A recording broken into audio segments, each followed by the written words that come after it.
School থাকলেও তার হচ্ছে না। আমি একটা তথ্য দিচ্ছি, এই যে বারবার একটা কথা বলছে না বিধানসভায় দরকার, হ্যাঁ আইনসভায় আমাকে আপনাকে যেতে হবে। যদি না আমি আপনি আইনসভায় যাই জানতে পারবো না কি খেলা চলছে, ওই আরটিআই করবে, অনেক পরে পরে উত্তর দেবে। আমি বিধানসভায় থাকার সুবাদে আমি দেখছি দিদিমণি 2021-22 অর্থবর্ষে অর্থাৎ রাজ্য সরকার আমাদের আদিবাসী ভাইদের জন্য যে টাকা বরাদ্দ করেছিল তার 60% খরচ করেনি। আর মাইনরিটি 2022-23 অর্থবর্ষে আমার আদিবাসী ভাইদের জন্য বরাদ্দ করেছিল 1090 কোটি টাকা, তার 39% টাকা খরচ করেনি। গেল কোথায় প্রশ্ন তুলতে হবে। শেষে 2023-24 অর্থবর্ষে 1139 কোটি টাকা বরাদ্দের পরিমাণ বেড়ে যাচ্ছে, খরচ করার পরিমাণ কমে যাচ্ছে। 42% টাকা খরচ করতে অক্ষম হয়েছে। এই হচ্ছে দিদির রাজ্য সরকারের ভালোবাসা আদিবাসীদের উপরে, বাপিদাদের উপরে। নওশাদ সিদ্দিকীকে কত ভালোবাসছে দেখুন। যদি ভালোবাসতো তাহলে কামরুজ্জামান ভাইয়ের একজন অসুস্থ ব্যক্তিকে 24 ঘন্টা জেলে রাখতো না, আমার বাপের বয়সী লোককে ধরে জেলে রাখতো না। কোনো সমাজ বিরোধী এরা নয়, এরা জনগণের জন্য মানুষের জন্য কথা বলতে আসছে। বা যদি সত্যিকারের ভালোবাসতো তাহলে পুলিশকে দিয়ে আমার চেস্টে ঘুষি মারাতো না। আজকে আপনারা দেখেছেন ডাক্তার আশফাকুল্লাহ নাইয়া, যদিও তিনি ইএনটি স্পেশালিস্ট, তার সাথে আমি যোগাযোগ করে আজকে আমি ট্রিটমেন্ট করে আসলাম। রিপোর্ট এখন আমার হাতে পাইনি, আমার লিভারে এফেক্ট পড়েছে নাকি সেই জন্য আমি গিয়েছি। যাকে লিভার এফেক্ট তো দূরের কথা, আমি আপনাদেরকে শপথ করেছি আমার শেষ নিঃশ্বাস পর্যন্ত মানুষের জন্য বলে যাব। লিভার কেন, যদি বুকে গুলি চালাই আমি গুলি খাবো, পিছিয়ে থাকার ছেলে নয়। আমার ভাঙড়ের লোকেরা ভালো করেই জানে আমি সামনে থেকে দাঁড়িয়ে আমি লড়াই দেওয়ার ছেলে। যাক, আমাদেরকে ভালোবেসেছিল 2021-22 অর্থবর্ষে, ভালোবেসে আমাদের জন্য অর্থাৎ সংখ্যালঘুদের জন্য 4658 কোটি টাকা 4658 কোটি টাকা বরাদ্দ করেছিল। আমি এই প্রসঙ্গ নয়, যেহেতু বাপিদা সেন্ট্রাল গভর্নমেন্টের একটা তথ্য দিচ্ছিল সেটা দেওয়ার জন্য আমি বলছি। কালকে বলবো আমি, যদি সময় পাই, আমাকে যদি সময় হয়, যে ওয়াকাফ আইন কেন মানছি না। আমি টু দা পয়েন্টে কথা বলবো, মিনিট 15 হয়তো বক্তব্য দেবো কালকে। আমি এই বক্তব্যটা চ্যালেঞ্জ করব। আজকে শুনলাম বিজেপির কোন একটা নেতা নাকি বই প্রকাশ করেছে আবার লিডার অফ অপোজিশনকে দিয়ে ওয়াকাফের বিরুদ্ধে। আমি চ্যালেঞ্জ করছি, শুভেন্দু অধিকারী থেকে শুরু করে তার যত বড় বড় নেতা আছে, মাইকের ওদিকে বসাবে, মাইকের এদিকে বসাবে। ওয়াকাফ আইন মুসলমান সম সংবিধানের বিরুদ্ধে কিভাবে গেছে আমি একা তাদের সাথে চ্যালেঞ্জ করব। দম থাকলে বসুক আমার সাথে ডিবেটে, আমি দেখে নেবো তাদেরকে।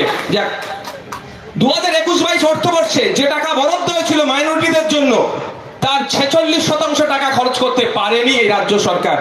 2022-23 অর্থবর্ষে 4878 কোটি টাকা বরাদ্দ হয়েছিল সংখ্যালঘু সমাজের মানুষের উন্নয়নের জন্য, তার 43% খরচ করেনি এই রাজ্য সরকার।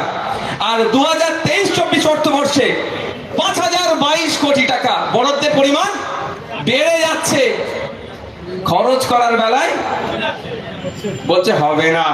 এবার ফিনান্সিয়াল ইয়ারে কত টাকা বরাদ্দ হয়েছে জানেন? 5600 কোটি টাকা। যদি এই কটা অর্থবর্ষ দেখেন, প্রায় 25,000 কোটি টাকা পশ্চিমবাংলার 3.5 কোটি সংখ্যালঘুদের উন্নয়নের জন্য বরাদ্দ হয়েছিল। শুন, সংখ্যালঘু মানে মাথায় নেবেন না শুধু মুসলমান, সংখ্যালঘুর মধ্যে খ্রিস্টান, পার্সি, জৈন, এই ধরনের 6টা জনগোষ্ঠী আছে, তাদের সংখ্যালঘু সম্প্রদায় ইনক্লুড করা হয়েছে। আমি প্রশ্ন করেছিলাম দপ্তরে যে সংখ্যালঘু মুসলমান ছাড়া খ্রিস্টান, জৈন, পার্সিদের, মহিলাদের এম্পাওয়ার করার জন্য কি কি প্রজেক্ট আছে বলুন তো দেখি। অফিসাররা আমার মুখের দিকে তাকিয়ে বলছেন, আর পকেট থেকে রুমাল বার করে, এদের আইএএস অফিসার ছিল, ঘাম বেরিয়ে গেছে তার, মুছে বলছে ওটা এখন আমাদের জানা নেই, পরে বলবো। আমি উত্তর দিলাম, হ্যাঁ আপনি তো আইএস, আপনার জানা থাক না, স্বাভাবিক না জানা, আমি 8 আমাকে জানতে একটু বেশি হবে। সংখ্যালঘু দপ্তরের তিনি সচিব। তো এই ধরনের নোংরামি আমাদের সাথে চলছে। 6টা বাজছে, আজকের এই প্রোগ্রাম এখানেই সমাপ্ত হলো। আমি কালকে আপনাদের জানিয়ে রাখি, আমাদের এই মঞ্চের পক্ষ থেকে আমাদের প্রতিনিধি দলেরা, একটা প্রতিনিধি দল এসআইআর নিয়ে যেভাবে বিভ্রান্ত তৈরি হচ্ছে, মানুষের মধ্যে যেভাবে আতঙ্ক তৈরি করার চেষ্টা হচ্ছে, ওই আতঙ্ক পশ্চিমবাংলায় করতে দেব না। তার জন্য ফোরামের পক্ষ থেকে একটা প্রতিনিধি দল এখানে সিইওর কাছে গিয়ে জবাব চাইবে। আমরা কালকে যাবো, আমাদের একটা প্রতিনিধি দল, আমাদের একটা প্রতিনিধি দল কালকে যাবে বিসিডব্লিউ দপ্তরে, সেখানে গিয়ে অভিষেক নামে যে ছেলেখেলা হচ্ছে, সার্টিফিকেটের নামে যে আমাদের দলিত আদিবাসীদের সাথে বঞ্চনা করা হচ্ছে, কেন করা হচ্ছে তার জবাব চাইতে জন্য আমাদের এই ফোরামের পক্ষ থেকে একটা প্রতিনিধি দল যাবে। আবার আগামীকাল আমাদের এই ফোরামের পক্ষ থেকে একটা প্রতিনিধি দল যাবে, সেখানে গিয়ে লেবার দপ্তরে প্রশ্ন করবে কেন পরিযায়ী হতে হলো, এর জবাবটা আগে আপনি দেবেন। আর পরিযায়ী শ্রমিকদের অত্যাচার বন্ধ কেন হচ্ছে না, এটার জন্য জানতে যাবে, ডেপুটেশন দিতে যাবে। আর আপনারা যেভাবে আসছেন, কালকেও আমি বেলা 1টার সময় আমাদের মঞ্চে যে নেতৃত্বরা আছে সম্মিলিতভাবে এখানে এসে উপস্থিত হব। আপনাদের বলবো আপনারাই আসুন। দুদিন ব্যাপী ধর্ণা মঞ্চ হচ্ছে, আপনার কি অভিজ্ঞতা, কেমন লাগছে? ধর্ণাতে কতটা সাড়া পাচ্ছেন সাধারণ মানুষ? দেখুন, বাংলার মানুষ অনেক দিনের দাবি বাংলার মানুষের ছিল যে বাংলার সমস্ত সংগঠন সবগুলো একত্রিত হোক, সমস্ত যারা প্রতিবাদী মুখ, সমস্ত বিভিন্ন রাজনৈতিক দলের মুখ সবাই একত্রিত হোক।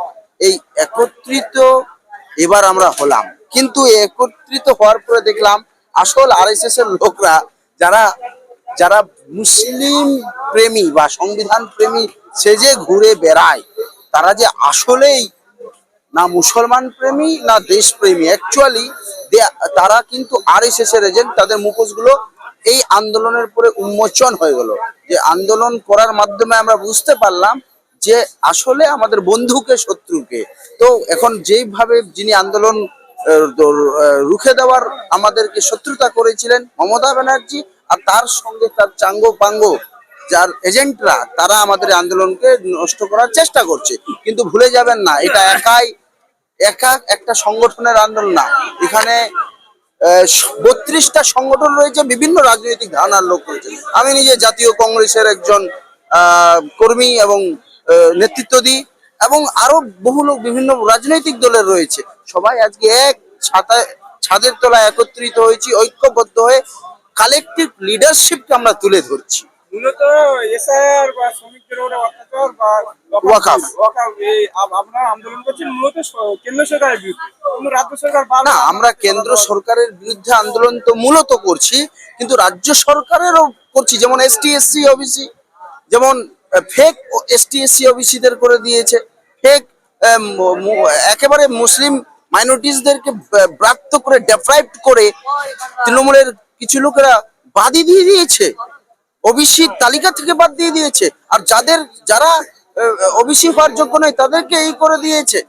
এটারও বিরোধিতা করছি। রাহুল গান্ধী ভোট চোর বা এসআইআর এর বিরুদ্ধে আন্দোলন করছে। অন্যান্য রাজ্য থেকে যেরকম অখিলেশ যাদব থেকে শুরু করে অন্যান্য রাজ্যের মুখ্য যারা দলের নেতা, তারা এসে তাদের পাশে দাঁড়াচ্ছে বা তাদের সাবাসী জানাচ্ছে।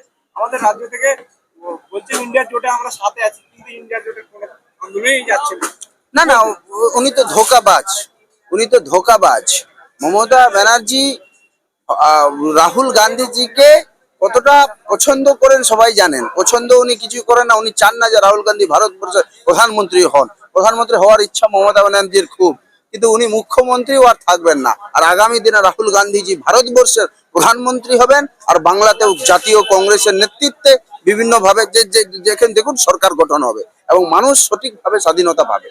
যেহেতু আপনি বলছেন আপনি একজন কংগ্রেসের কর্মী বা সমর্থক না, আমি অ্যাক্টিভ, আমি পদাধিকার, যে রাজ্য সংখ্যালঘু বিভাগের সাংগঠনিক সদস্য, উকিল সেলের আমি দায়িত্বে আছি। 2021 সালে যেরকম কংগ্রেস আর সিপিএম আইএসএফ জোট হয়েছিল, এবারে 2026 সালে জোট হওয়ার সম্ভাবনা আছে? দেখুন, রাজনৈতিক জোটের কথা আমরা এখনো বলছি না, আমরা মূলত এখন কমন মিনিমাম প্রোগ্রামে আমরা একত্রিত সবাই।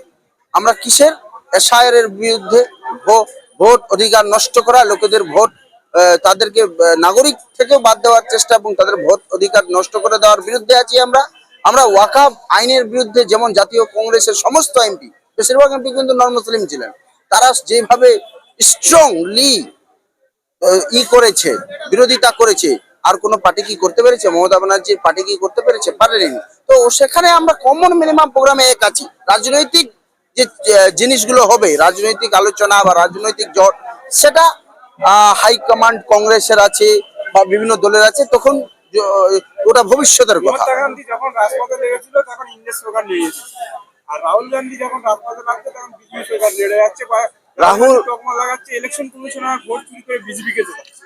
আর রাহুল গান্ধী যে আন্দোলন করছে ভোট অধিকার নিয়ে আন্দোলন, এই বিষয়ে আমাদের পশ্চিমবঙ্গে কি হবে? রাহুল গান্ধীজি খুব শীঘ্রই পশ্চিমবঙ্গে আসতে চলেছে, আপনাকে বলে দিচ্ছি।